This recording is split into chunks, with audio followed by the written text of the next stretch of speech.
To now bring you a feature on the show today as we look at Nigeria's unemployment rate, which has increased by 33.3% in the fourth quarter of 2020. Well, this indicates an increase from the 27.1% recorded in the second quarter of the year, and that's according to latest figures released by the National Bureau of Statistics.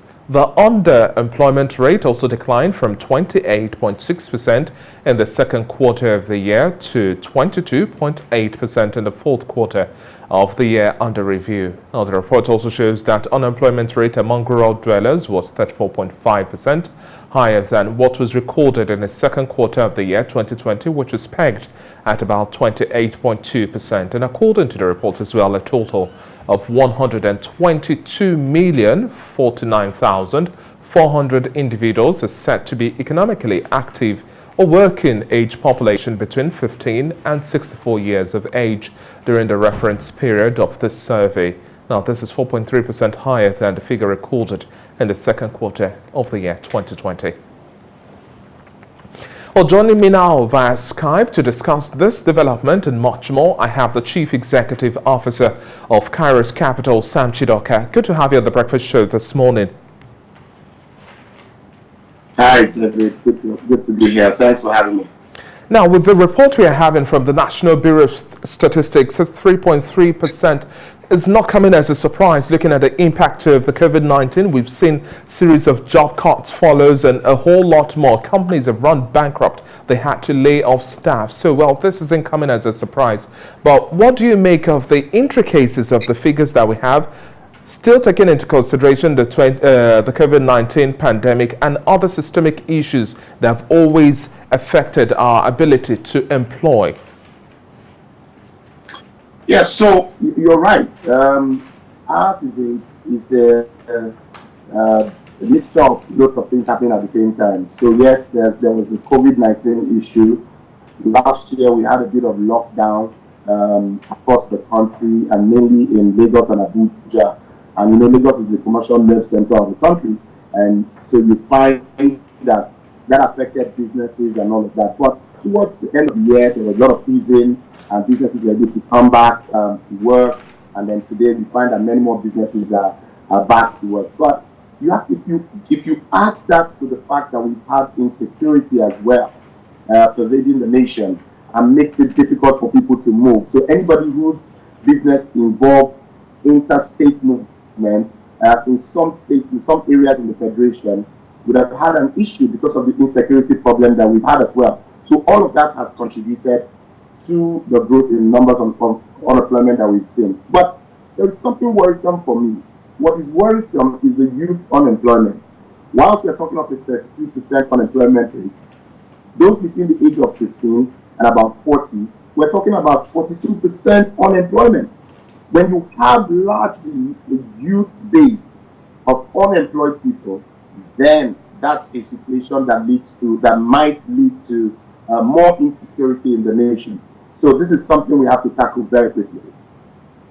Now, also talking about these figures that we are dealing with at this point in time, it's quite worrisome as well, having the youthful population not engaged, but this also creates room for emergent sectors of the economy. We see people working remotely now. To what extent do you think this would also redefine the employment chart we are going to see going forward as well? So you find that in the private sector, I mean, it's happening already. Change is constant, and in the private sector, you find a lot of companies are working off-site, working from home, or working a few days on-site and a few days off-site. If I use Kairos Capital as an example, since March last year, we've been working completely off-site, and it hasn't affected our productivity or efficiency, right? So in the private sector, we've seen a lot of that because people are using technology. However, you still have challenges. So when you work from the office, you know, the company provides you with power, the company provides you with internet, and all of that to help you work. When you work at home, you still need power, you still need internet. Power is expensive because also you find that the cost of diesel and the cost of PMS has gone up as well. Also, internet sometimes not reliable, right? So these are some of the systemic issues we're having that will continue to affect the new norm of working off-site or working from home. The more we invest in our power infrastructure and be able to get power to those that need it in the homes, then better it will be for people to work and get more jobs. And all of this will help to tackle this unemployment. But we have a major issue. So if you compare us with the mint nations, so when you talk about Mexico, Nigeria, and you talk about Turkey, and you compare us with these other countries, our unemployment figure is much higher than theirs. That shouldn't be. And our greatest wealth still remains our population. Now, even in terms of the services sector, we're not still putting our best foot forward. Now, let's talk about value addition. What sort of plan do you expect from the state levels to the federal levels as well, just intensifying efforts towards improved employment platforms that we can have across the board? Because we need to have Nigerians who are empowered, Nigerians who are educated, Nigerians who add value to the economy. Yeah, so in terms of, if I got you right, you were talking about the ability to employ, employability, if I got you right. So you've got to, as a nation, we've got to combine what I call educational skill with vocational skill as a nation. So if you go to China, right, you would, I was listening to an interview by the MD of Apple, and he was saying that if you went to China and you wanted certain type of engineers, you could get a football pitch full of those engineers, right? Now, continuing with your line of thought, now SMEs are the engine of growth anywhere across the globe, but we find out that Nigerians, SMEs are still dealing with a whole lot of issues. Now, these are the ones that employ the majority of the workforce, that the working population we have in the country. So now, what sort of intervention at state and federal levels do you expect? Because it's already tough, so we can't put more on their plate as it is. Okay, so I agree with you to the extent that, yes, SMEs should be the engine of growth in terms of jobs, because, I mean, really and truly, when people think about the big corporations, so the bigger companies, the big banks, the big multi-faceted group of companies, how many people can they employ, really and truly? But when you have loads of small companies, the small and medium scale, loads of them across the country, they can employ more people. So the states, I think that states should begin to hold themselves accountable and look at the data from Nigerian Bureau of Statistics. You have the states with the highest numbers of unemployment. You have the states with the lowest. I think that those states with the highest should be trying to swap that. So they should find out, what are we doing wrong with our SMEs?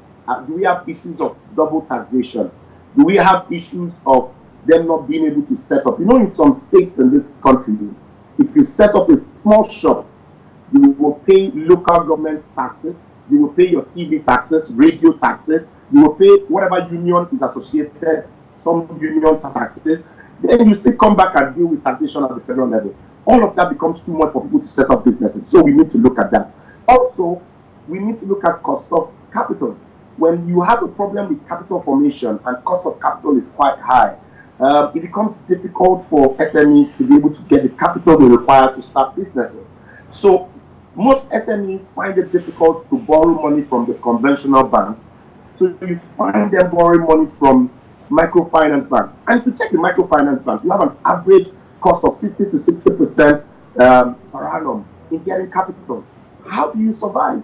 So these are the conversations we need to continue to have on how to make capital accessible to SMEs, how to provide the basic infrastructure they require, and how to make sure we do not have double, triple, or 4 times taxation. Mr. Chidoka, wrapping up our conversation now, technically Nigeria is out of recession, but we're still dealing with a double whammy. For example, the picture we have for this month and last month alone, unemployment figures spiking 33.3%. We also have inflation rate also passed well the 17% threshold as well. You look at advanced crimes and you have situations of unemployment benefits and other support that we have. Even for the interventions we've seen from the Central Bank of Nigeria and other state and federal initiatives, still those efforts have not cut across or reach the entirety of those who need it the most. So what's your line or your thought to government as well to now be intentional about putting the working population as part of its priority and not just play lip service? So you talked about, David, you talked about double whammy. I think it's beyond the double whammy. There are four major issues that economies are grappling with, and economists will tell you. So you have unemployment, you have inflation, you have exchange rates, and you have interest rates. Presently in Nigeria, unemployment is high and climbing. Inflation is high, 18 months high, and we're climbing. Exchange rates, the naira is continuously losing value to the dollar. Interest rates went down a bit, but they are beginning to rise up to go up again. So if you combine all of this, you have more than a double whammy. Combine that with a GDP growth rate that is basically flat. So it's not just a double whammy, we have loads of things happening at the same time. I think that one of the things, my suggestion to the federal government will be that there has to be a concentrated effort on the economy. I do not get the sense that there is an helicopter view of the economy where everything is being fitted together. I get the sense that we are probably, perhaps, from where I sit, running the economy of the country in silos. I think that both the fiscal and the monetary policy need to sit together, interact together, have a central body, and work on the economy together so that we can see results. As of today, we're just not seeing those results. Thank you very much for your contribution on the Breakfast Show this morning, Sam Chidoka, Chief Executive Officer of Kairos Capital. It's a pleasure to have you, and hopefully government takes cues from all of the discussions we are having. This still remains on the front burner, and it has to be addressed. Thank you once again. Well, that's it on Business News.